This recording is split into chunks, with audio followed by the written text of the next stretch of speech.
Punjabi radio US ਸੇ ਸੁਣ ਰਹੇ ਸਾਰੇ ਹੀ ਸਰੋਤਿਆਂ ਨੂੰ ਬਲਵਿੰਦਰ ਕੌਰ ਵੱਲੋਂ ਪਿਆਰ ਭਰੀ ਸਤਿ ਸ੍ਰੀ ਅਕਾਲ।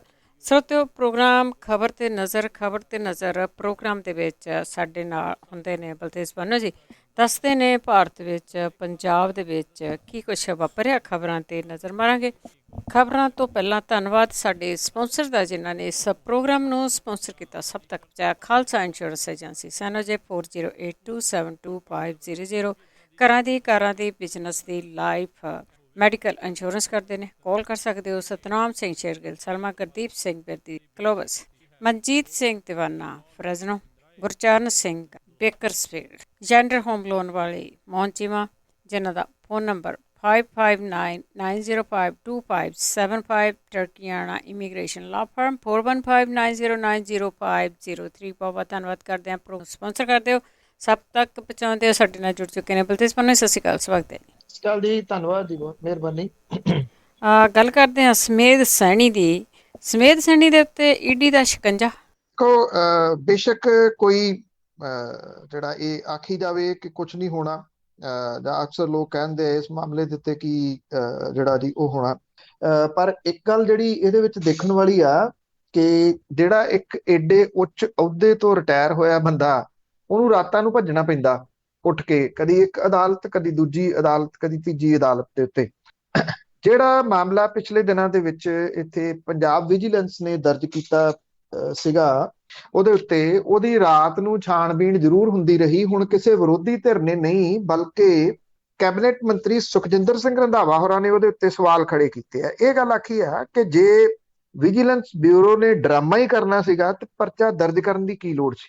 ਉਹਨਾਂ ਨੇ ਸਿੱਧਮ ਸਿੱਧਾ ਵਿਜੀਲੈਂਸ ਦੇ ਜਿਹੜੇ ਇਸ ਵੇਲੇ ਹੈੱਡ ਲਾਏ ਹੋਏ ਨੇ BK ਉੱਪਲ, ਉਹਨੂੰ ਸਿੱਧੇ ਤੌਰ ਦੇ ਉੱਤੇ ਜ਼ਿੰਮੇਵਾਰ ਠਹਿਰਾਇਆ। ਇਹ ਆਖਿਆ ਕਿ BK ਉੱਪਲ ਕੰਮ ਕਰਦਾ ਰਿਹਾ ਸਮੇਧ ਸੈਣੀ ਦੇ ਅੰਡਰ, ਤੋਂ ਇਸ ਕਰਕੇ ਉਹਦੇ ਖਿਲਾਫ ਕਿਵੇਂ ਜਾਊਗਾ। ਇਹ ਕੋਈ ਹੋਰ ਨਹੀਂ, ਬਲਕਿ ਜਿਹੜੇ ਸੱਤਾਧਾਰੀ ਧਿਰ ਦੇ ਵਿੱਚੋਂ ਇੱਕ ਅਹਿਮ ਆਗੂ ਨੇ ਉਹ ਦੋਸ਼ ਲਾ ਰਹੇ ਆ। ਉਧਰ ਸਮੇਧ ਸੈਣੀ ਦੀਆਂ ਮੁਸ਼ਕਲਾਂ ਹੋਰ ਵੱਧ ਰਹੀਆਂ ਨੇ। ਪੰਜਾਬ ਦੇ ਵਿੱਚ ਈਡੀ ਦੇ ਵੱਲੋਂ ਉਹਦੇ ਉੱਤੇ ਮਾਮਲਾ ਦਰਜ ਕਰਨ ਦੀ ਪਰਮਿਸ਼ਨ ਮੰਗੀ ਗਈ ਸੀ, ਉਹ ਪਰਮਿਸ਼ਨ ਮਿਲ ਗਈ ਆ। ਹੁਣ ਇਨਫੋਰਸਮੈਂਟ ਡਾਇਰੈਕਟੋਰੇਟ ਸਮੇਧ ਸੈਣੀ ਤੇ ਉਹਦੇ ਜਿਹੜੇ ਸਾਥੀ ਨੇ, ਜਿਹਦੇ ਵਿੱਚ ਨਿਮਰਤਦੀਪ ਹੈ, ਸੁਰਿੰਦਰਜੀਤ ਸਿੰਘ ਹੈ, ਅਜੇ ਕੌਸ਼ਲ ਹੈ, ਪ੍ਰਦੁਮਨ ਹੈ, ਪਰਮਜੀਤ ਹੈ, ਅਮਿਤ ਸਿੰਗਲਾ ਹੈ, ਇਹਨਾਂ ਦੇ ਸਾਰਿਆਂ ਦੇ ਖਾਤੇ ਜਿਹੜੇ ਆ ਉਹ ਖੰਗਾਲ ਰਿਹਾ। ਇਨਫੋਰਸਮੈਂਟ ਡਾਇਰੈਕਟੋਰੇਟ ਜਿਹੜੇ ਕੋਈ ਪੰਜਾਬ ਤੋਂ ਬਾਹਰ ਜਿਹੜੇ ਰਾਜ ਨੇ, ਉਹਨਾਂ ਦੇ ਵਿੱਚ 37 ਜਿਹੜੇ ਖਾਤੇ ਨੇ ਉਹਨਾਂ ਦੀ ਛਾਣਬੀਨ ਕਰ ਰਿਹਾ। ਇਹ ਖਾਤੇ ਚੰਡੀਗੜ੍ਹ, ਹਰਿਆਣਾ, ਦਿੱਲੀ ਤੇ ਪੰਜਾਬ ਦੇ ਵਿੱਚ ਦੱਸੇ ਜਾ ਰਹੇ ਆ, ਜਿਨ੍ਹਾਂ ਦੇ ਵਿੱਚ ਕਰੋੜਾਂ ਰੁਪਏ ਦੀ ਟ੍ਰਾਂਜੈਕਸ਼ਨ ਹੋਈ ਜਿਹੜੀ ਉਹ ਦੱਸੀ ਜਾ ਰਹੀ ਆ। ਇੰਨਾ ਕੁ ਪਤਾ ਲੱਗ ਰਿਹਾ ਕਿ ਇਹਨਾਂ ਨੇ ਜਿਹੜੀਆਂ ਜਾਇਦਾਦਾਂ ਨੇ ਆਪਣੇ ਰਿਸ਼ਤੇਦਾਰਾਂ, ਨੇੜਲੇ ਰਿਸ਼ਤੇਦਾਰਾਂ ਦੇ ਨਾਵਾਂ ਦੇ ਉੱਤੇ ਵੱਖੋ ਵੱਖਰੇ ਥਾਂ ਤੇ ਲਈਆਂ ਹੋਈਆਂ ਨੇ। ਹੁਣ ਜਿਹੜਾ ਇਹ ਵੀ ਸਾਹਮਣੇ ਆ ਰਿਹਾ ਕਿ ਫਰਜ਼ੀ ਐਗਰੀਮੈਂਟ ਤਿਆਰ ਕਰਕੇ ਜਿਹੜੀਆਂ ਇਹ ਜਾਇਦਾਦਾਂ ਲਈਆਂ ਹੋਈਆਂ ਨੇ, ਜਿੱਥੋਂ ਸਮੇਧ ਸੈਣੀ ਦੀਆਂ ਮੁਸ਼ਕਲਾਂ ਜਿਹੜੀਆਂ ਉਹ ਵੱਧ ਸਕਦੀਆਂ ਨੇ। ਉਹ ਭੱਜਿਆ ਹੋਇਆ। ਕੱਲ ਵੀ ਉਹਦੇ ਜਿਹੜੇ ਵਕੀਲ ਸੀਗੇ, ਉਹਨਾਂ ਨੇ ਜਦੋਂ ਜਿਹੜੀ ਐਪਲੀਕੇਸ਼ਨ ਪਾਈ ਆ ਬੇਲ ਦੀ ਮੋਹਾਲੀ ਦੇ ਵਿੱਚ, ਕਿਉਂਕਿ ਮਾਮਲਾ ਮੋਹਾਲੀ 'ਚ ਦਰਜ ਹੋਇਆ ਵਿਜੀਲੈਂਸ ਦਾ, ਤਾਂ ਉਹਦੇ ਵਿੱਚ ਇਹ ਕਿਹਾ ਕਿ ਉਹਨੂੰ ਪੋਲੀਟੀਕਲ ਵੇਦਾਂਤਾ ਦੇ ਤੌਰ ਦੇ ਉੱਤੇ ਪਰੇਸ਼ਾਨ ਕੀਤਾ ਜਾ ਰਿਹਾ। ਹੁਣ ਪੋਲੀਟੀਕਲ ਵੇਦਾਂਤਾ ਜਿਹੜਾ ਉਹ ਕੀ ਆ ਇਹ ਨਹੀਂ ਪਤਾ। ਉਂਝ ਵੈਸੇ ਪੰਥਕ ਪਾਰਟੀ ਹਾਲ ਦੀ ਘੜੀ ਚੁੱਪ ਹੈ, ਜਿਹੜੀ ਕਿ ਉਹਨੂੰ DGP ਦੇ ਅਹੁਦੇ ਤੱਕ ਲੈ ਕੇ ਆਈ ਸੀ ਕਿ ਇਹ ਕੀ ਤੁਸੀਂ ਬਿਠਾਇਆ ਹੋਇਆ ਸੀ। ਚੁਫੇਰੇ ਦੇਖੋ, ਕਦੇ ਮੁਲਤਾਨੀ ਵਾਲਾ ਮਾਮਲਾ, ਬੇਅਦਬੀ ਵਾਲਾ ਮਾਮਲਾ, ਕਰੋੜਾਂ ਰੁਪਏ ਦੀ ਖਰੀਦੀ ਗਈ ਪ੍ਰਾਪਰਟੀ, ਕੌਣ ਕੌਣ ਉਹਦੇ ਵਿੱਚ ਜਿਹੜਾ ਸ਼ਾਮਲ ਰਹੇ। ਉਹ ਬੰਦਾ ਉਹਨਾਂ ਉੱਚ ਅਹੁਦਿਆਂ ਤੱਕ ਪਹੁੰਚਿਆ ਜਿੱਥੇ ਕਤਲਾਂ ਦੇ ਕੇਸ ਉਹਦੇ ਉੱਤੇ ਉਦੋਂ ਵੀ ਸੀ ਜਦੋਂ ਉਹਨੂੰ DGP ਲਾਇਆ ਗਿਆ ਜੀ। ਬਹੁਤ ਸੇਫਟੀ ਕੀਤੀ ਹੈ ਜੀ ਇਹਦੀ, ਇਹਨੂੰ ਬਹੁਤ ਤਾਹਾਂ ਲੈ ਕੇ ਗਏ ਅੱਗੇ। ਪੰਜਾਬ ਦੇ ਵਜ਼ੀਰ ਜਿਨ੍ਹਾਂ ਨੂੰ ਮੰਡ ਸਾਹਿਬ ਨੇ ਬੁਲਾਇਆ ਸੀਗਾ ਕਿ ਇੱਥੇ ਹਾਜ਼ਰ ਹੋਵੋ, ਉਹਨਾਂ ਨੇ ਇੱਕ ਚਿੱਠੀ ਲਿਖ ਕੇ ਸਾਰਾ ਕੁਛ ਹੀ ਤੋੜਾ ਜਿਹੜਾ ਮੁੱਖ ਮੰਤਰੀ ਤੇ ਸੁੱਟ ਦਿੱਤਾ ਤੇ ਕਹਿਤਾ ਅਸੀਂ ਤੇ ਪੇਸ਼ ਨਹੀਂ ਹੁੰਦੇ। ਦੇਖੋ, ਹੁਣ ਇਹ ਕਿਹਾ ਜਾਂਦਾ ਆ ਕਿ ਅਸਲ ਦੇ ਵਿੱਚ ਧਿਆਨ ਸਿੰਘ ਮੰਡ ਹੋਰਾਂ ਤੋਂ ਜਿਹੜਾ ਇਹਨਾਂ ਨੂੰ ਸੱਦਿਆ ਗਿਆ, ਉਹਦੇ ਪਿੱਛੇ ਵੀ ਸਿਆਸਤ ਹੈ। ਸੁਖਜਿੰਦਰ ਸਿੰਘ ਰੰਧਾਵਾ, ਤ੍ਰਿਪਤ ਰਜਿੰਦਰ ਸਿੰਘ ਬਾਜਵਾ, ਕੈਪਟਨ ਅਮਰਿੰਦਰ ਸਿੰਘ ਹੋਰਾਂ ਦੇ ਜਿਹੜਾ ਬਗਾਵਤ ਕਰਨ ਵਾਲਿਆਂ ਚ ਮੋਹਰੀਆਂ ਦੇ ਵਿੱਚ ਸ਼ਾਮਲ, ਧਿਆਨ ਸਿੰਘ ਮੰਡ ਹੋਰਾਂ ਨੇ ਕਿਤੇ ਤਾਂ ਗਿੱਟ ਮਿੱਟ ਮੁੱਖ ਮੰਤਰੀ ਹੋਰਾਂ ਦੇ ਨਾਲ ਕੀਤੀ ਸੀ ਨਾ, ਜਦੋਂ ਬਰਗਾੜੀ ਵਾਲਾ ਮੋਰਚਾ ਚੁੱਕਿਆ, ਨਹੀਂ ਤਾਂ ਚੁੱਪ ਕਰਕੇ ਜਿਹੜਾ ਉਹ ਮੋਰਚਾ ਥੋੜੀ ਚੁੱਕਿਆ ਜਾਂਦਾ, ਜਿਵੇਂ ਉਹ ਚੁੱਕ ਲਿਆ ਗਿਆ ਸੀਗਾ। ਇਹ ਕਿਹਾ ਜਾਂਦਾ ਕਿ ਇਹਨਾਂ ਨੂੰ ਜਾਣਬੁੱਝ ਕੇ ਸਦਵਾਇਆ ਗਿਆ ਸੀ ਅਕਾਲ ਤਖਤ ਦੇ ਉੱਤੇ, ਵੀ ਸਦੋ ਇਹਨਾਂ ਦੀਆਂ ਮੁਸ਼ਕਲਾਂ ਜਿਹੜੀਆਂ ਦੀ ਉਹ ਵਧਣ, ਤਾਂ ਕਿ ਹੁਣ ਉਹ ਗਏ ਨਹੀਂ। ਔਰ ਉਹਨਾਂ ਨੇ ਚਿੱਠੀ ਇੱਕ ਕੱਲ ਜਿਹੜੀ ਜੀ ਉਹ ਲਿਖ ਦਿੱਤੀ। ਇਸ ਚਿੱਠੀ ਦੇ ਵਿੱਚ, ਜਿਹਦੇ ਉੱਤੇ ਦਸਖਤ ਸੁਖਜਿੰਦਰ ਸਿੰਘ ਰੰਧਾਵਾ ਦੇ ਵੀ ਆ, ਤ੍ਰਿਪਤ ਰਜਿੰਦਰ ਸਿੰਘ ਬਾਜਵਾ ਦੇ ਆ ਦਸਖਤ, ਇਹਦੇ ਉੱਤੇ ਕਿੱਕੀ ਢਿੱਲੋਂ ਦੇ ਆ, ਹਰਮਿੰਦਰ ਸਿੰਘ ਗਿੱਲ ਦੇ ਆ, ਕੁਲਬੀਰ ਜੀਰੇ ਦੇ ਆ। ਇਹਨਾਂ ਨੇ ਇਸ ਚਿੱਠੀ ਦੇ ਵਿੱਚ ਇੱਕ ਤਾਂ ਇਹ ਗੱਲ ਲਿਖੀ ਆ ਕਿ ਅਸੀਂ ਥੋੜੀ ਇਹਨਾਂ ਮਾਮਲਿਆਂ ਦੇ ਵਿੱਚ ਜਿਹੜੇ ਫੈਸਲਾ ਲੈਣ ਵਾਲੇ ਸੀ, ਫੈਸਲਾ ਤਾਂ ਮੁੱਖ ਮੰਤਰੀ ਨੇ ਲੈਣਾ। ਉਹ ਕਹਿੰਦੇ ਮੁੱਖ ਮੰਤਰੀ ਨੇ ਤਾਂ ਸਾਨੂੰ ਇਹ ਕਿਹਾ ਸੀਗਾ, ਜਾਓ ਤੇ ਜਾ ਕੇ ਉਹਨਾਂ ਨੂੰ ਕਹਿ ਦਿਓ ਕਿ ਇਸ ਮਾਮਲੇ ਦੇ ਉੱਤੇ ਅਸੀਂ ਛੇਤੀ ਜਿਹੜਾ ਇਨਸਾਫ ਕਰ ਦਿਆਂਗੇ ਤੇ ਇਹ ਮੋਰਚਾ ਚੁੱਕ ਦਿਓ। ਕਹਿੰਦੇ ਅਸੀਂ ਤਾਂ ਮੈਸੇਂਜਰ ਸੀ, ਅਸੀਂ ਜਾ ਕੇ ਉਹ ਮੈਸੇਜ ਤੁਹਾਨੂੰ ਦਿੱਤਾ। ਇਹ ਵੀ ਕਹਿਤਾ ਧਿਆਨ ਸਿੰਘ ਮੰਡ ਹੋਰਾਂ ਨੂੰ ਵੀ, ਯਾਦ ਕਰੋ ਜਿੱਦਣ ਅਸੀਂ ਆਏ ਸੀ ਤੁਸੀਂ ਸਟੇਜ ਦੇ ਉੱਤੇ ਅਨਾਉਂਸ ਕੀਤਾ ਸੀ ਵੀ ਮੇਰੀ 2 ਵਾਰੀ ਮੁੱਖ ਮੰਤਰੀ ਦੇ ਨਾਲ ਜਿਹੜੀ ਆ ਉਹ ਗੱਲ ਹੋ ਗਈ ਆ, ਔਰ ਫੋਨ ਦੇ ਉੱਤੇ, ਤੇ ਉਹਨਾਂ ਨੇ ਇਨਸਾਫ ਦੀ ਗੱਲ ਜਿਹੜੀ ਆਖੀ ਹੈ। ਇਸ ਕਰਕੇ ਹੁਣ ਇਸ ਮੋਰਚੇ ਦੀ ਜ਼ਰੂਰਤ ਜਿਹੜੀ ਉਹ ਨਹੀਂ ਹੈਗੀ। ਉਧਰ ਧਿਆਨ ਸਿੰਘ ਮੰਡ ਨੇ ਜਿਹੜਾ ਦੂਸਰੀ ਇੱਕ ਗੱਲ ਜਿਹੜੀ ਮੈਂ ਉਹ ਸਕਿਪ ਕਰ ਗਿਆ, ਉਹ ਇਹਨਾਂ ਨੇ ਵਜ਼ੀਰਾਂ ਨੇ ਇਸ ਚਿੱਠੀ ਦੇ ਵਿੱਚ ਇਹ ਲਿਖੀ ਆ ਮੰਡ ਸਾਹਿਬ ਤੋਂ ਕਿ ਤੁਸੀਂ ਤਾਂ ਪ੍ਰਵਾਨਿਤ ਨਹੀਂ ਗਏ ਬਾਕੀ ਤਖਤਾਂ ਤੋਂ, ਇਸ ਕਰਕੇ ਜੇ ਅਸੀਂ ਉੱਥੇ ਤੁਹਾਡੇ ਸਾਹਮਣੇ ਆ ਕੇ ਪੇਸ਼ ਜਿਹੜਾ ਉਹ ਹੁੰਨੇ ਆ ਤਾਂ ਉੱਥੇ ਮੁਸ਼ਕਲ ਜਿਹੜੀ ਉਹ ਖੜੀ ਹੋ ਸਕਦੀ, ਦੂਜਾ ਧੜਾ ਉਹ ਮੁਸ਼ਕਲਾਂ ਜਿਹੜੀਆਂ ਉਹ ਖੜੀਆਂ ਕਰ ਸਕਦਾ। ਧਿਆਨ ਸਿੰਘ ਮੰਡ ਨੇ ਇਹ ਗੱਲ ਕਹੀ ਆ ਕਿ ਇਹਨਾਂ ਵਜ਼ੀਰਾਂ ਦੀ ਕੋਈ ਸਿਆਸੀ ਮਜਬੂਰੀ ਜਿਹੜੀ ਉਹ ਹੋ ਸਕਦੀ ਆ।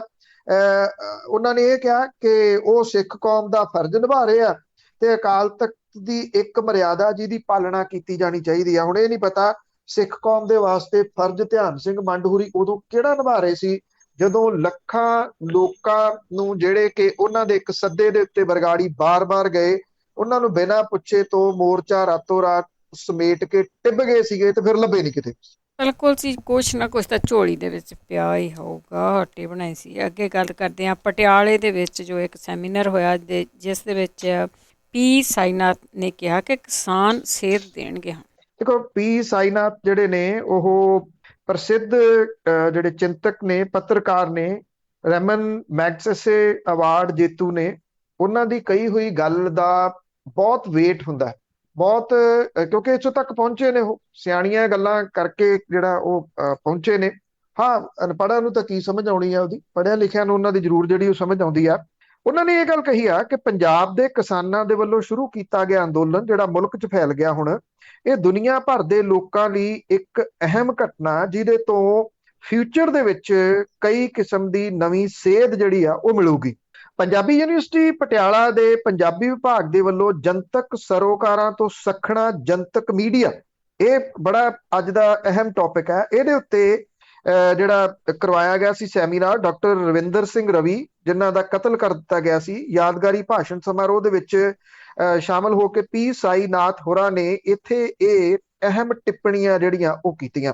ਜਿਹੜੀ ਕੁਝ ਹੋਰ ਅਹਿਮ ਟਿੱਪਣੀਆਂ ਜਿਹੜੀਆਂ ਉਹਨਾਂ ਨੇ ਕੀਤੀਆਂ, ਉਹਦੇ ਵਿੱਚ ਉਹਨਾਂ ਨੇ ਇਹ ਗੱਲ ਕਹੀ ਕਿ ਜਿਹੜਾ ਕਾਰਪੋਰੇਟ ਪੱਖੀ ਮੀਡੀਆ, ਉਹਨੇ ਪਵਿੱਤਰ ਕਿਸਾਨ ਸੰਘਰਸ਼ ਦੀ ਆਵਾਜ਼ ਬਣਨ ਦੀ ਜਗ੍ਹਾ ਉਹਨੂੰ ਬਦਨਾਮ ਕਰਨ ਦੀ ਕੋਸ਼ਿਸ਼ ਕੀਤੀ ਆ। ਉਹਨਾਂ ਨੇ ਕਿਹਾ ਕਿ ਮੀਡੀਆ ਦਾ ਵੱਡਾ ਹਿੱਸਾ ਬਿਨਾਂ ਤੱਥਾਂ ਤੋਂ ਕਿਸਾਨ ਅੰਦੋਲਨ ਦੀ ਵਿਰੋਧਤਾ ਗਲਤ ਤਰੀਕੇ ਦੇ ਨਾਲ ਅਜੇ ਵੀ ਕਰੀ ਜਾ ਰਿਹਾ। ਉਹਨਾਂ ਨੇ ਕਿਹਾ ਕਿ ਹਕੀਕਤ ਇਹ ਆ ਕਿ ਦੁਨੀਆ ਦੇ ਸਭ ਤੋਂ ਵੱਡੇ ਸੰਘਰਸ਼ ਜੋ ਕਿ ਮਹਾਮਾਰੀ ਦੇ ਦੌਰਾਨ ਵੀ ਜਾਰੀ ਆ, ਕੋਈ ਅਣਖ ਵਾਲਾ ਮੀਡੀਆ ਨਜ਼ਰ ਅੰਦਾਜ਼ ਨਹੀਂ ਕਰ ਸਕਦਾ।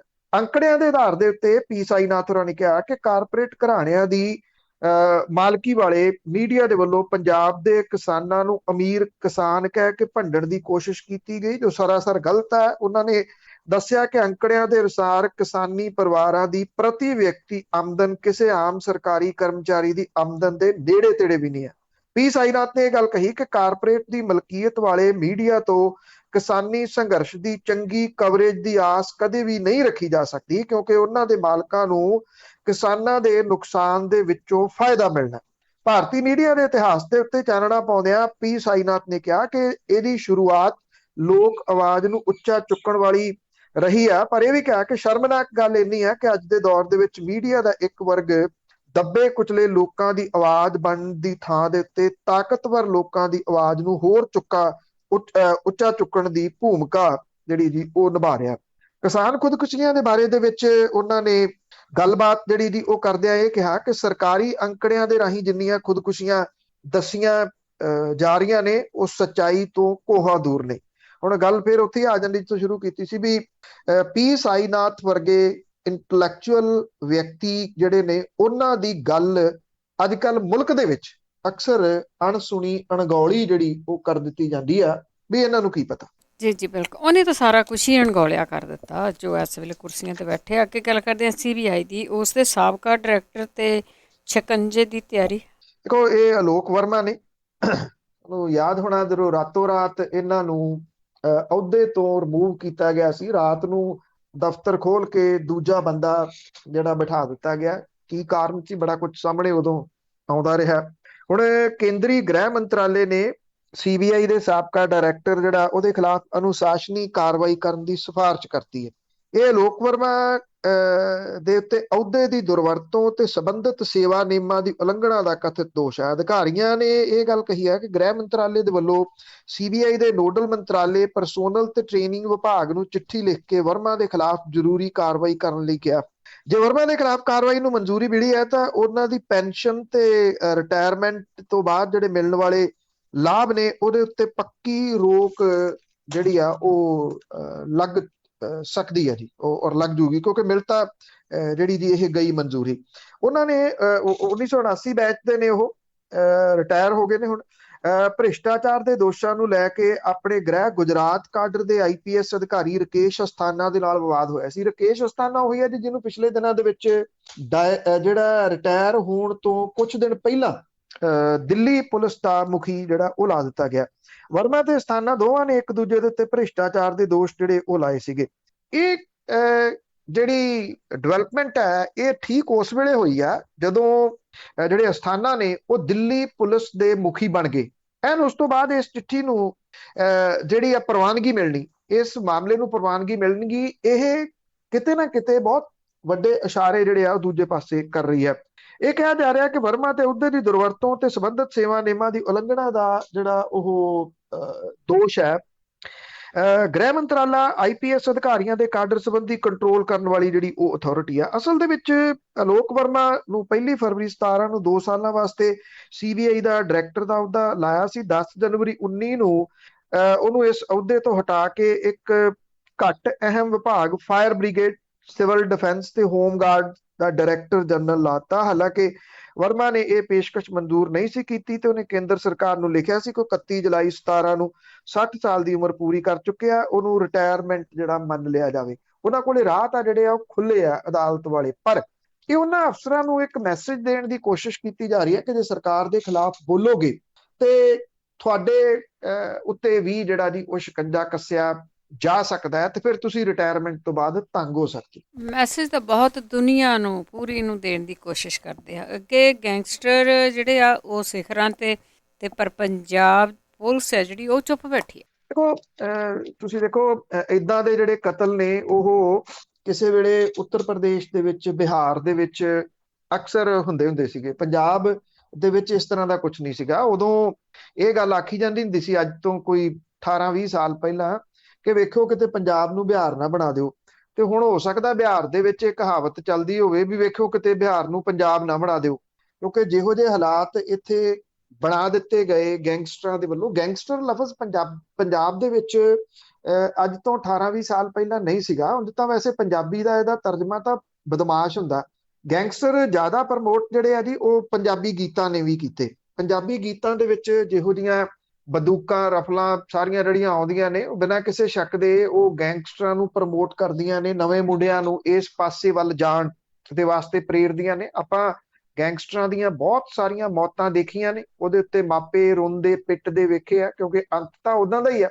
ਇਹਦੇ ਬਾਵਜੂਦ ਨਾ ਤਾਂ ਗੈਂਗਸਟਰ ਜਿਹੜੇ ਖਤਮ ਹੋ ਰਹੇ ਆ, ਨਾ ਗੈਂਗਸਟਰਾਂ ਦੀ ਗੈਂਗਵਾਰ ਜਿਹੜੀ ਆ ਉਹ ਖਤਮ ਹੋ ਰਹੀ ਆ।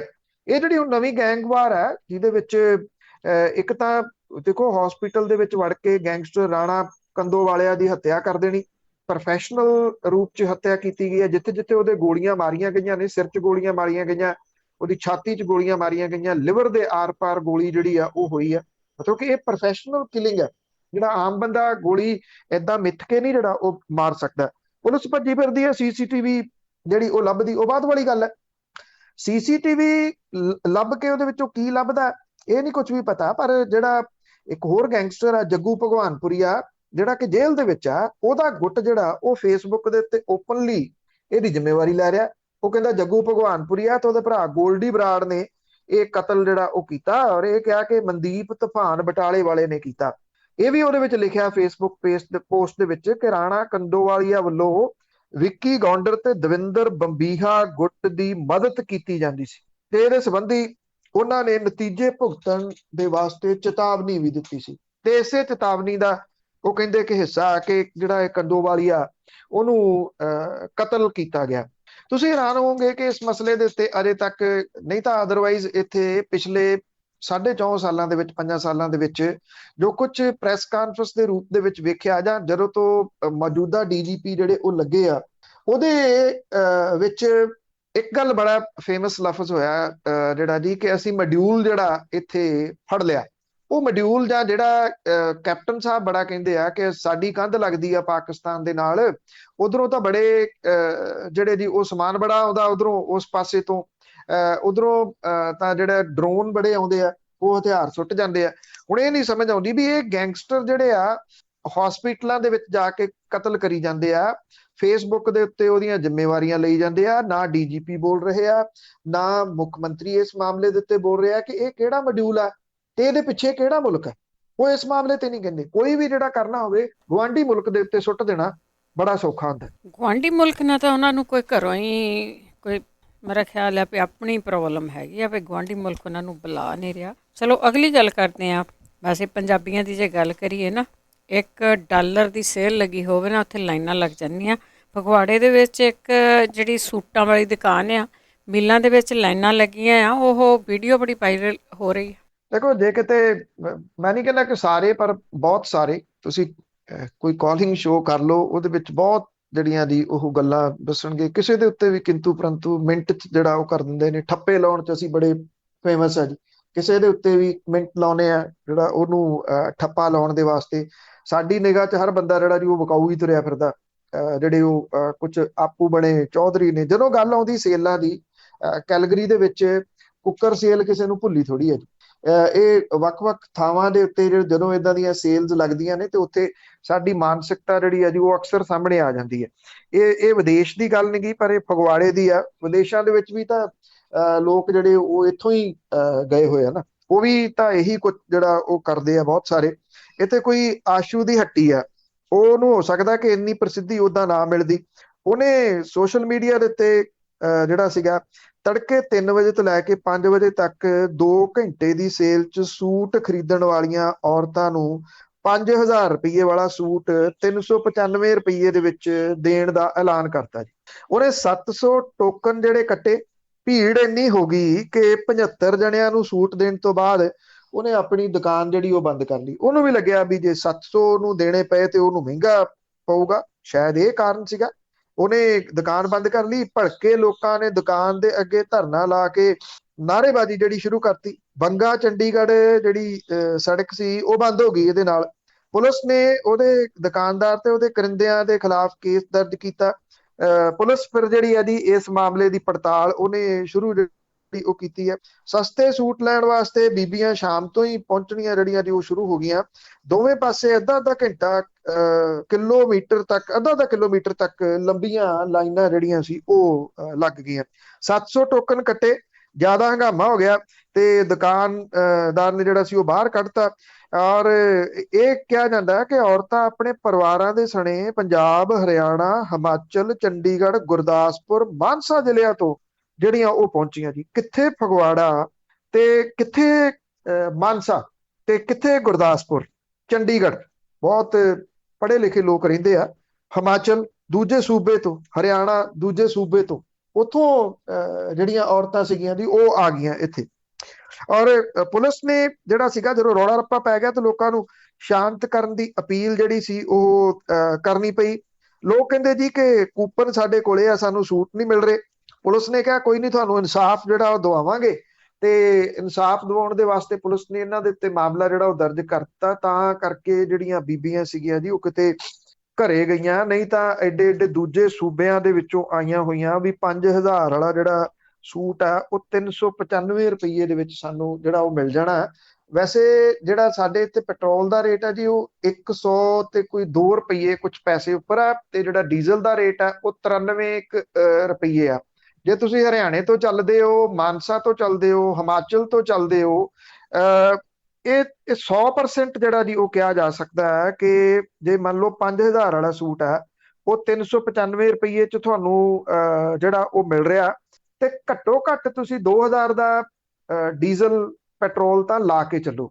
ਉਹ 2000 ਤੇ 395 ਉਹਦੇ ਵਿੱਚ ਜਿਹੜਾ ਜੀ ਉਹ ਪਾ ਲਓ 2395 ਹੋ ਗਏ। 2395 ਦਾ ਸੂਟ ਤਾਂ ਕਿਸੇ ਵੀ ਜਗ੍ਹਾ ਤੋਂ ਜਿਹੜਾ ਜੀ ਉਹ ਮਿਲ ਸਕਦਾ। ਹੁਣ ਇਹਦੀ ਥੋੜੀ ਗਰੰਟੀ ਹੈ ਕਿ ਜਿਹੜਾ 5000 ਵਾਲਾ ਵਾਕਿਆ ਹੀ ਉਹ 5000 ਦਾ ਸੂਟ ਹੈ ਜਿਹੜਾ 395 ਰੁਪਏ ਦੇ ਵਿੱਚ ਉਹ ਤੁਹਾਨੂੰ ਦੇ ਰਿਹਾ। ਪਰ ਇਹ ਕੈਲਕੂਲੇਸ਼ਨ ਤਾਂ ਉਹ ਕਰੂਗਾ ਨਾ ਜਿਹਨੇ ਮਾਨਸਿਕਤਾ ਜਿਹੜੀ ਹੈ ਜੀ ਉਹਨੂੰ ਥੋੜਾ ਬਹੁਤ ਹਲੂਣਾ ਜਿਹੜਾ ਉਹ ਦੇਣਾ ਹੋਵੇ। ਇਸ ਤਰ੍ਹਾਂ ਦੀਆਂ ਜਿਹੜੀਆਂ ਗੱਲਾਂ ਨੇ ਉਹ ਅਕਸਰ ਸਾਹਮਣੇ ਆਉਂਦੀਆਂ ਨੇ। ਕਰੋਨਾ ਦੇ ਵਿੱਚ ਜਦੋਂ ਨਾ ਤਾਂ ਸਿਆਸਤਦਾਨ ਜਿਹੜੇ ਨੇ ਜੀ ਉਹ ਹਟ ਰਹੇ ਆ ਇਦਾਂ ਦੇ ਇਕੱਠ ਕਰਨ ਤੋਂ, ਨਾ ਦੁਕਾਨਾਂ ਵਾਲਿਆਂ ਦੀ ਚਲੋ ਆਪਣੀ ਮਜਬੂਰੀ ਆ, ਉਹਨਾਂ ਦੇ ਬਿਜ਼ਨਸ ਜਿਹੜੇ ਉਹ ਸਲੋ ਰਹੇ ਨੇ। ਪਰ ਆਹ ਜਿਹੜੀ ਨਵੀਂ ਚੀਜ਼ ਸਾਹਮਣੇ ਆ ਰਹੀ ਹੈ ਕਿ ਹਰਿਆਣੇ ਤੋਂ, ਹਿਮਾਚਲ ਤੋਂ, ਮਾਨਸਾ ਤੋਂ, ਗੁਰਦਾਸਪੁਰ ਤੋਂ ਫਗਵਾੜੇ ਦੇ ਵਿੱਚ 395 ਰੁਪਏ ਦਾ ਸੂਟ ਲੈਣ ਲਈ ਪਹੁੰਚ ਕੀਤੀ ਗਈ। ਬਸ ਇਹ ਸੋਚਣ ਵਾਲੀ ਗੱਲ ਆ। ਹੁਣ ਹੋਰ ਵੀ ਸੇਲਾਂ ਲੱਗਣਗੀਆਂ, ਕਾਫੀ ਸੇਲਾਂ ਲੱਗਣਗੀਆਂ। ਅੱਗੇ ਸਦਭਾਵਨਾ ਦਲ ਦੀ ਗੱਲ ਕਰਦੇ ਹਾਂ ਜੇ, ਤਾਂ ਦਰਬਾਰ ਸਾਹਿਬ ਦੇ ਵਿੱਚ ਜਾਣ ਤੋਂ ਉਹਨਾਂ ਨੂੰ ਰੋਕਿਆ ਗਿਆ। ਦੇਖੋ ਇਹ ਐਕਚੁਅਲੀ ਮਾਮਲਾ ਪਿਛਲੇ ਕਈ ਦਿਨਾਂ ਤੋਂ ਤਤਾ, ਜਿਸ ਦਿਨ ਤੋਂ ਅਕਾਲ ਤਖਤ ਦੇ ਨੇੜੇ ਲੱਗਦੀ ਇੱਕ ਬਿਲਡਿੰਗ ਪੁਰਾਣੀ ਜਿਹੜੀ ਆ ਉਹਨੂੰ ਢਾਹ ਕੇ ਉੱਥੇ ਜੋੜਾ ਘਰ ਤੇ ਇੱਕ ਪਾਰਕਿੰਗ ਲੋਟ ਜਿਹੜੀ ਬਣਾਈ ਜਾ ਰਹੀ ਆ, ਹੇਠਾਂ ਨਿਕਲੀ ਜਿਹੜੀ ਖੁਦਾਈ ਦੇ ਵਿੱਚ ਬਿਲਡਿੰਗ ਸੀਗੀ, ਉਹਨੂੰ ਲੈ ਕੇ ਜਿਹੜਾ ਉਹ ਸ਼੍ਰੋਮਣੀ ਕਮੇਟੀ ਚਾਹੁੰਦੀ ਆ ਕਿ ਇਹਨੂੰ ਨਾ ਸੰਭਾਲਿਆ ਜਾਵੇ। ਸਿੰਪਲ ਜੀ ਜਿਹੜਾ ਗੱਲ ਹੈ। ਰੌਲਾ ਬਹੁਤ ਪਿਆ ਹੋਇਆ। ਬਲਦੇਵ ਸਿੰਘ ਵਡਾਲਾ ਹੋਰੀ ਲਗਾਤਾਰ ਵਿਰੋਧ ਜਿਹੜਾ ਉਹ ਕਰ ਰਹੇ ਆ ਕਿ ਇਹਨੂੰ ਸੰਭਾਲਿਆ ਜਾਵੇ। ਔਰ ਹੁਣ ਜਦੋਂ ਤੋਂ ਇਹ ਪਿਛਲੇ ਕੁਝ ਦਿਨਾਂ ਤੋਂ ਗੱਲ ਸਾਹਮਣੇ ਆਈ ਹੈ ਕਿ ਗੁਰੂ ਰਾਮਦਾਸ ਸਰਾਂ ਵੀ ਢਾਹ ਕੇ ਬਣਾਈ ਜਾ ਰਹੀ ਹੈ, ਜਿਹੜੇ ਤਰਕ ਦਿੱਤੇ ਜਾ ਰਹੇ ਆ ਬੜੇ ਅਜੀਬ ਆ ਇਹਦੇ ਵਿੱਚ ਕਿ ਉੱਥੇ ਕਮਰੇ ਤਾਂ ਰਹਿਣ ਯੋਗ ਹੀ ਨਹੀਂ ਰਹੇ। ਝੂਠ ਹੈ। ਜਿਨ੍ਹਾਂ ਲੋਕਾਂ ਨੇ ਗੁਰੂ ਰਾਮਦਾਸ ਸਰਾਂ ਦੇਖੀ ਆ ਉਹ ਦੱਸ ਸਕਦੇ ਆ ਕਿ ਮੈਂ ਖੁਦ ਤੱਕੀ ਹੋਈ ਹੈ ਜੀ ਕਿ ਉਹਦੇ ਵਿੱਚ ਪੁਰਾਣੀ ਬਿਲਡਿੰਗ ਆ, 90 ਸਾਲ ਜਿਹੜੀਆਂ ਪੁਰਾਣੀਆਂ ਬਿਲਡਿੰਗਸ ਨੇ ਉਹ ਤਾਂ ਅੱਜ ਵਾਲੀਆਂ ਬਿਲਡਿੰਗਾਂ ਨਾਲੋਂ ਕਿਤੇ ਜ਼ਿਆਦਾ ਸਟਰੋਂਗ ਨੇ ਬਣੀਆਂ ਹੋਈਆਂ। ਜਿੱਥੋਂ ਤੱਕ ਉਹਦੀ ਮੇਨਟੇਨੈਂਸ ਕਰਨ ਦੀ ਆ, ਉਹਨੂੰ ਤੁਸੀਂ ਜਿਸ ਤਰ੍ਹਾਂ ਦੀ ਮਰਜ਼ੀ ਮੇਨਟੇਨੈਂਸ ਕਰ ਲਓ, ਉਹਦੀ ਪੁਰਾਣੀ ਦਿੱਖ ਜਿਹੜੀ ਆ ਉਹ ਕਾਇਮ ਰੱਖਣੀ ਬੜੀ ਜ਼ਰੂਰੀ ਹੈ। ਪਰ ਜਦੋਂ ਇਹਨਾਂ ਨੂੰ ਆਪਣਾ ਉਹਦੇ ਵਿੱਚ ਫਾਇਦਾ ਜਿਹੜਾ ਦਿਸ ਰਿਹਾ, ਕੀ ਪਤਾ ਉਹਦੇ ਚੋਂ ਕੀ ਕੁਝ ਸੌਦੇਬਾਜ਼ੀ ਜਿਹੜੀ ਮਾਰੀ ਗਈ ਹੈ। ਸਭ ਨੂੰ ਪਤਾ ਹੈ ਕਿ ਜਦੋਂ ਕਿਤੇ ਇਹੋ ਜਿਹੀ ਬਿਲਡਿੰਗ ਦੀ ਸੇਵਾ ਮਿਲਦੀ ਹੈ ਤੇ ਉਹਦੇ ਵਿੱਚੋਂ ਲੀਡਰਾਂ ਦੀਆਂ ਕੋਠੀਆਂ ਵੀ ਨਿਕਲਦੀਆਂ ਨੇ। ਇਹ ਬੜਾ ਕੁਝ ਬੜੀ ਵਾਰੀ ਜਿਹੜਾ ਜੀ ਉਹ ਸਾਹਮਣੇ ਆਉਂਦਾ ਰਿਹਾ। ਇਹ ਉਹੋ ਜਿਹੀ ਕੋਈ ਕਹਾਣੀ ਹੈ। ਹੁਣ ਇਹਦਾ ਵਿਰਾਸਤੀ ਇਮਾਰਤ ਦੇ ਢਾਂਚੇ ਦਾ ਕੰਮ ਰੁਕਵਾਉਣ ਲਈ ਜਾਂਦੇ ਬਲਦੇਵ ਸਿੰਘ ਵਡਾਲਾ ਦੀ ਅਗਵਾਈ ਦੇ ਵਿੱਚ 11 ਸਿੱਖ ਜਿਹੜੇ ਸੀਗੇ ਉਹ ਵਿਰਾਸਤੀ ਮਾਰਗ ਦੀ ਧਰਮ ਸਿੰਘ ਮਾਰਕੀਟ ਤੋਂ ਸਾਰੀ ਵਾਲੀ ਥਾਂ ਵੱਲ ਨੂੰ ਜਿਹੜਾ ਗਏ, ਤੇ ਉਹ ਪੁਲਿਸ ਨੂੰ ਚਕਮਾ ਦੇ ਕੇ ਮੁੱਖ ਮਾਰਗ ਦੀ ਜਗ੍ਹਾ ਤੰਗ ਬਾਜ਼ਾਰ ਦੇ ਰਾਹੀਂ ਗਏ, ਜਿੱਥੇ ਪੁਲਿਸ ਨੇ ਪਿੱਛਾ ਕਰਦਿਆਂ ਉਹਨਾਂ ਨੂੰ ਰੋਕ ਲਿਆ। ਜਥਾ ਉੱਥੇ ਧਰਨਾ ਲਾ ਕੇ ਜਿਹੜਾ ਜੀ ਉਹ ਬਹਿ ਗਿਆ। ਦੋ ਜਿਹੜੇ ਮੈਂਬਰ ਸੀ ਉਹ ਸਾਰੀ ਵਾਲੀ ਥਾਂ ਦੇ ਉੱਤੇ ਪਹੁੰਚ ਗਏ। ਇਹਨਾਂ ਨੂੰ ਪੁਲਿਸ ਤੇ ਸ਼੍ਰੋਮਣੀ ਕਮੇਟੀ ਦੇ ਕਰਮਚਾਰੀਆਂ ਨੇ ਰੋਕ ਲਿਆ ਔਰ ਪੁਲਿਸ ਨੇ ਦੋਵਾਂ ਮੈਂਬਰਾਂ ਨੂੰ ਕਾਬੂ ਕਰ ਲਿਆ, ਪਰ ਕੁਝ ਦੇਰ ਤੋਂ ਬਾਅਦ ਛੱਡ ਦਿੱਤਾ। ਬਲਦੇਵ ਸਿੰਘ ਵਡਾਲਾ ਨੇ ਇਹ ਗੱਲ ਕਹੀ ਕਿ ਉਹ ਅਰਦਾਸ ਕਰਕੇ ਚੱਲੇ ਨੇ, ਪਿੱਛੇ ਨਹੀਂ ਮੁੜਨਗੇ। ਪ੍ਰਸ਼ਾਸਨ ਉਸਾਰੀ ਦੇ ਕੰਮ ਨੂੰ ਤੁਰੰਤ ਰੁਕਾਵੇ, ਨਹੀਂ ਤਾਂ ਰੋਜ਼ ਇਸ ਤਰ੍ਹਾਂ ਦੇ 11 ਸਿੱਖਾਂ ਦੇ ਜਥੇ ਕੰਮ ਨੂੰ ਰੋਕਣ ਲਈ ਰਵਾਨਾ ਹੋਣਗੇ। ਜਥੇਬੰਦੀ ਦੇ 3 ਮੈਂਬਰ ਜ਼ਿਲ੍ਹੇ ਦੇ ਡਿਪਟੀ ਕਮਿਸ਼ਨਰ ਦੇ ਨਾਲ ਵੀ ਮੁਲਾਕਾਤ ਕਰਨ ਦੇ ਵਾਸਤੇ ਜਿਹੜਾ ਜੀ ਉਹ ਗਏ। ਸ਼੍ਰੋਮਣੀ ਕਮੇਟੀ ਦੀ ਪ੍ਰਧਾਨ ਜਗੀਰ ਕੌਰ ਦਾ ਇਹ ਕਹਿਣਾ ਜੀ ਕਿ ਉਹਨਾਂ ਨੇ ਵਿਵਾਦਤ ਜਗ੍ਹਾ ਛੱਡ ਦਿੱਤੀ ਆ ਤੇ ਸਰਕਾਰ ਇਮਾਰਤੀ ਢਾਂਚੇ ਦੀ ਸੰਭਾਲ ਬਾਰੇ ਜੋ ਆਦੇਸ਼ ਦਊਗੀ ਸ਼੍ਰੋਮਣੀ ਕਮੇਟੀ ਉਹਨੂੰ ਮੰਨੂਗੀ। ਅਜਿਹੀ ਗੱਲ ਜਿਹੜੀ ਆ ਉਹ ਆਖੀ ਗਈ ਆ ਜਗੀਰ ਕੌਰ ਦੇ ਵੱਲੋਂ। ਪਰ ਸਵਾਲ ਇਹ ਆ ਕਿ ਜਗੀਰ ਕੌਰ ਆਪਣੇ ਇਸ ਮਾਮਲੇ ਦੇ ਉੱਤੇ ਅੜੇ ਹੋਏ ਆ ਕਿ ਗੁਰੂ ਰਾਮਦਾਸ ਸਰਾਂ ਜਿਹੜੀ ਆ ਉਹਨੂੰ ਢਾਹ ਕੇ ਅਸੀਂ ਦੁਬਾਰਾ ਬਣਾਉਣਾ। ਅਸੀਂ ਬਾਰ-ਬਾਰ ਅਪੀਲ ਜਿਹੜੀ ਆ ਦੁਨੀਆ ਭਰ ਦੇ ਵਿੱਚ ਬੈਠੇ ਸਿੱਖ ਭਾਈਚਾਰੇ ਨੂੰ ਕਰਦੇ ਕਿ ਦਬਾਅ ਬਣਾ ਕੇ ਰੱਖੋ। ਜੇ ਕੋਈ ਮਾੜੀ ਮੋਟੀ ਇਦਾਂ ਦੀਆਂ ਜਿਹੜੀਆਂ ਬਿਲਡਿੰਗਾਂ ਰਹਿ ਗਈਆਂ ਇਹਨਾਂ ਨੇ ਲਾ ਕੇ ਸੰਗਮਰਮਰ ਉਹ ਵੀ ਪਜਾੜ ਦੇਣੀਆਂ ਨੇ, ਤੁਸੀਂ ਬੱਚਿਆਂ ਨੂੰ ਕੀ ਦਿਖਾਓਗੇ ਵਿਰਾਸਤ ਦੇ ਰੂਪ ਦੇ ਵਿੱਚ। ਬਿਲਕੁਲ ਜੀ, ਹੁਣ ਕੋਈ ਟਾਈਮ ਉਹ ਨਹੀਂ ਹੈਗਾ ਕਿ ਤੁਹਾਡੀ ਆਵਾਜ਼ ਨਹੀਂ ਸੁਣੀ ਜਾਊਗੀ, ਤੁਸੀਂ ਬੋਲਣਾ ਹੀ ਨਹੀਂਗਾ, ਬਹੁਤ ਦੇਰ ਚੁੱਪ ਰਹੇ। ਹੁਣ ਤੇ ਸੋਸ਼ਲ ਮੀਡੀਆ ਹੈ, ਆਪਣੀ ਆਵਾਜ਼ ਉਠਾਓ ਸਾਰੇ। ਅਖੀਰ ਦੇ ਵਿੱਚ ਗੱਲ ਕਰਦੇ ਹਾਂ, ਦਿੱਲੀ 'ਚ ਜੋ ਬੱਚੀ ਦੇ ਨਾਲ ਕਰਮ ਹੋਇਆ, ਉਸ ਦੇ ਨਾਲ ਉਸ ਨੂੰ ਉਹਦਾ ਸੰਸਕਾਰ ਵੀ ਕਰ ਦਿੱਤਾ ਗਿਆ। ਉਸ ਨੇ ਹੁਣ ਜਿਹੜੀ ਸਿਆਸਤ ਆ ਉਹ ਭਖਾਈ ਹੋਈ ਆ। ਦੇਖੋ, ਜੇ ਇਹਦੇ ਦੋ ਪੱਖ ਨੇ। ਇੱਕ ਤਾਂ ਦੇਖੋ ਬਹੁਤ ਮਾੜੀ, ਬੇਹੱਦ ਸ਼ਰਮਨਾਕ ਇਹ ਘਟਨਾ ਹੈ, ਤੇ ਜਦੋਂ ਉਹਦੇ ਵਿੱਚ ਕੋਈ, ਚਾਹੇ ਕਿਸੇ ਵੀ ਜਗ੍ਹਾ ਦਾ ਹੋਵੇ, ਕੋਈ ਧਾਰਮਿਕ ਵਿਅਕਤੀ ਹੋਵੇ, ਜੇ ਉਹ ਸ਼ਾਮਲ ਹੋ ਜੇ ਤੇ ਉਹ ਹੋਰ ਮਾੜੀ ਹੋ ਜਾਂਦੀ ਹੈ। ਇਹਦੇ ਵਿੱਚ ਪੁਜਾਰੀ ਸ਼ਾਮਲ ਹੈ, ਇਹਦੇ ਵਿੱਚ ਸ਼ਮਸ਼ਾਨ ਘਾਟ 'ਚ ਕੰਮ ਕਰਨ ਵਾਲੇ 3 ਲੋਕ ਜਿਹੜੇ ਉਹ ਸ਼ਾਮਲ ਨੇ, ਜਿਨ੍ਹਾਂ ਨੇ 9 ਸਾਲ ਦੀ ਇਸ ਬੱਚੀ ਦੇ ਨਾਲ ਕਥਿਤ ਰੂਪ ਦੇ ਵਿੱਚ ਕੁਕਰਮ ਕੀਤਾ ਦੱਸਿਆ ਜਾਂਦਾ, ਤੇ ਮੁੜ ਕੇ ਉਹਦਾ ਅੰਤਮ ਸੰਸਕਾਰ ਪਰਿਵਾਰ ਦੇ ਉੱਤੇ ਪ੍ਰੈਸ਼ਰ ਪਾ ਕੇ ਕਰ ਦਿੱਤਾ, ਇਹ ਕਹਿ ਕੇ ਕਿ ਕਰੰਟ ਲੱਗਣ ਦੇ ਨਾਲ ਉਹਦੀ ਮੌਤ ਹੋਈ ਆ, ਤੇ ਜੇ ਉਹਦਾ ਪੋਸਟਮਾਰਟਮ ਕਰਵਾਇਆ ਤਾਂ ਇਹਦੇ ਨਾਲ ਜਿਹੜਾ ਡਾਕਟਰ ਜਿਹੜੇ ਨੇ ਉਹ ਬੱਚੀ ਦੇ ਆਰਗਨ ਕੱਢ ਕੇ ਵੇਚ ਦੇਣਗੇ ਤੇ ਉਹਦੀ ਡੈੱਡ ਬੋਡੀ ਦੀ ਬੇਹੁਰਮਤੀ ਹੋਊਗੀ। ਡਰਦੇ ਪਰਿਵਾਰ ਨੇ ਜਿਹੜਾ ਸੀ ਉਹ ਸੰਸਕਾਰ ਕਰਤਾ। ਬਾਅਦ ਚ ਉਹਨੂੰ ਪਤਾ ਲੱਗਾ ਵੀ ਤਾਂ ਕਹਾਣੀ ਕੋਈ ਹੋਰ ਹੈ। ਉਹ ਤਾਂ ਪਾਣੀ ਲੈਣ ਬੱਚੀ ਭੋਰਾ 9 ਸਾਲ ਦੀ ਗਈ ਸੀ, ਉੱਥੇ ਕੂਲਰ ਲੱਗਿਆ ਹੋਇਆ ਕੋਈ ਸ਼ਮਸ਼ਾਨ ਘਾਟ ਦੇ ਵਿੱਚ, ਠੰਡਾ ਪਾਣੀ ਲੈਣ ਚਲੇਗੀ। ਦੋ ਪੱਖ ਨੇ ਤਾਂ ਕਿਹਾ ਕਿ ਜੇ ਸਿਆਸਤਦਾਨ ਇਹਦੇ ਵਿੱਚ ਨਾ ਸ਼ਾਮਲ ਹੁੰਦੇ ਤੇ ਇਹ ਮਾਮਲਾ ਠੱਪ ਹੋ ਜਾਣਾ ਸੀ। ਰਾਹੁਲ ਗਾਂਧੀ ਪਹਿਲਾਂ ਉੱਥੇ ਪਹੁੰਚੇ ਔਰ ਪਰਿਵਾਰ ਦੇ ਨਾਲ ਉਹਨਾਂ ਨੇ ਮੁਲਾਕਾਤ ਜਿਹੜੀ ਉਹ ਕੀਤੀ। ਰਾਹੁਲ ਗਾਂਧੀ ਨੇ ਮੁੱਦਾ ਚੁੱਕਿਆ ਤੇ ਮੁੱਦਾ ਵੱਡਾ ਬਣ ਗਿਆ। ਇਹ ਇਹਦਾ ਇੱਕ ਪੋਜ਼ਿਟਿਵ ਪੱਖ ਹੈ। ਫਿਰ ਦਿੱਲੀ ਦੇ ਮੁੱਖ ਮੰਤਰੀ ਅਰਵਿੰਦ ਕੇਜਰੀਵਾਲ ਜਿਹੜੇ ਸੀ ਉਹ ਪਰਿਵਾਰ ਦੇ ਕੋਲੇ ਪਹੁੰਚ ਗਏ। ਉਹਨਾਂ ਦੇ ਪਹੁੰਚਣ ਦੇ ਨਾਲ ਇਹ ਮੁੱਦਾ ਹੋਰ ਵੱਡਾ ਬਣ ਜਾਣਾ ਸੀ, ਉਹ ਬਣ ਗਿਆ, ਕਿਉਂਕਿ ਦਿੱਲੀ ਪੁਲਿਸ ਤਾਂ ਉਹਨਾਂ ਦੇ ਅੰਡਰ ਹੈ ਨਹੀਂ, ਤੇ ਇਸ ਕਰਕੇ ਉਹਨਾਂ ਨੇ ਵੀ ਦਿੱਲੀ ਪੁਲਿਸ ਦੇ ਉੱਤੇ ਦਬਾਅ ਜਿਹੜਾ ਜੀ ਉਹ ਬਣਾਇਆ, ਤੇ ਰਾਹੁਲ ਗਾਂਧੀ ਨੇ ਵੀ ਦਿੱਲੀ ਪੁਲਿਸ ਤੇ ਦਬਾਅ ਬਣਾਇਆ। ਜੇ ਦਿੱਲੀ ਪੁਲਿਸ ਦੇ ਨੇ ਜਿਹੜਾ ਸੀਗਾ ਉਹਦੇ ਉੱਤੇ ਦਬਾਅ ਬਣਿਆ ਤਾਂ ਇਹਨਾਂ ਪੋਲੀਟੀਸ਼ੀਅਨਾਂ ਦੇ ਜਾਣ ਕਰਕੇ ਬਣਿਆ। ਪਰ ਇਹ ਵੀ ਹੈ ਕਿ ਇਹ ਪੋਲੀਟੀਕਲ ਰੰਗਤ ਵੀ ਜਿਹੜੀ ਉਹ ਲੈ ਗਿਆ।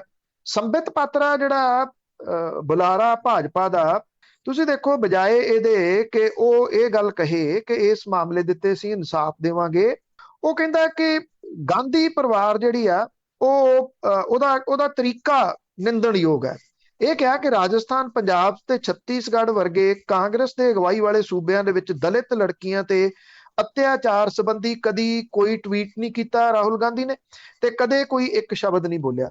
ਹੁਣ ਸਵਾਲ ਇਹ ਆ ਕਿ ਜਿਹੜੇ, ਮੰਨ ਲਓ, ਜਿਹੜੇ ਕਾਂਗਰਸ ਰਾਜ ਵਾਲੇ ਨੇ, ਜਿਹਦਾ ਜ਼ਿਕਰ ਸੰਬਿਤ ਪਾਤਰਾ ਕਰਦਾ ਕਿ ਉੱਥੇ ਦਲਿਤ ਲੜਕੀਆਂ ਦੇ ਉੱਤੇ ਅਤਿਆਚਾਰ ਹੁੰਦਾ, ਤਾਂ ਕੀ ਜਿਹੜੇ ਗੈਰ ਕਾਂਗਰਸੀ ਰਾਜ ਨੇ, ਜਿੱਥੇ ਭਾਜਪਾ ਦੀ ਸੱਤਾ ਹੈ, ਉਹਨਾਂ ਨੂੰ ਇਹ ਹੱਕ ਮਿਲ ਜਾਂਦਾ ਕਿ ਕਾਂਗਰਸ ਦੇ ਰਾਜਾਂ ਦੇ ਵਿੱਚ ਵੀ ਇਹ ਹੋ ਰਿਹਾ, ਇਸ ਕਰਕੇ ਭਾਜਪਾ ਵਾਲੇ ਵੀ ਕਰਨਗੇ? ਉੱਤਰ ਪ੍ਰਦੇਸ਼ ਦੇ ਵਿੱਚ ਕਿਹੋ ਜਿਹੀਆਂ ਘਟਨਾਵਾਂ ਪਿਛਲੇ ਸਮੇਂ ਦੇ ਦੌਰਾਨ ਜਿਹੜਾ ਉਹ ਵਾਪਰਦੀਆਂ ਰਹੀਆਂ ਨੇ, ਕਿਸੇ ਤੋਂ ਲੁਕੀਆਂ ਛਿਪੀਆਂ ਥੋੜੀ ਨੇ। ਮੈਂ ਤਾਂ ਕਰਕੇ ਕਹਿੰਦਾ ਕਿ ਇਹਦੇ ਚ ਠੀਕ ਹੈ, ਇਹਦੇ ਉੱਤੇ ਸਿਆਸਤ ਨਹੀਂ ਹੋਣੀ ਚਾਹੀਦੀ। ਬੱਚੀ ਵਾਲੇ ਮਾਮਲੇ 'ਚ ਸਿਆਸਤ ਨਹੀਂ ਹੋਣੀ ਚਾਹੀਦੀ, ਉਹਦੇ ਪਰਿਵਾਰ ਦੀਆਂ ਫੋਟੋਆਂ ਲੀਕ ਨਹੀਂ ਸੀ ਹੋਣੀਆਂ ਚਾਹੀਦੀਆਂ। ਪਰ ਇਹਦਾ ਦੂਜਾ ਪੱਖ ਇਹ ਵੀ ਹੈ ਕਿ ਜੇ ਇਹ ਸਿਆਸਤਦਾਨ ਰਾਹੁਲ ਗਾਂਧੀ ਹੋਰੀ ਤੇ ਜਿਹੜੇ ਅਰਵਿੰਦ ਕੇਜਰੀਵਾਲ ਨੇ ਉਹ ਨਾ ਜਾਂਦੇ, ਇਹ ਮਾਮਲਾ ਲਗਭਗ ਠੱਪ ਸੀਗਾ।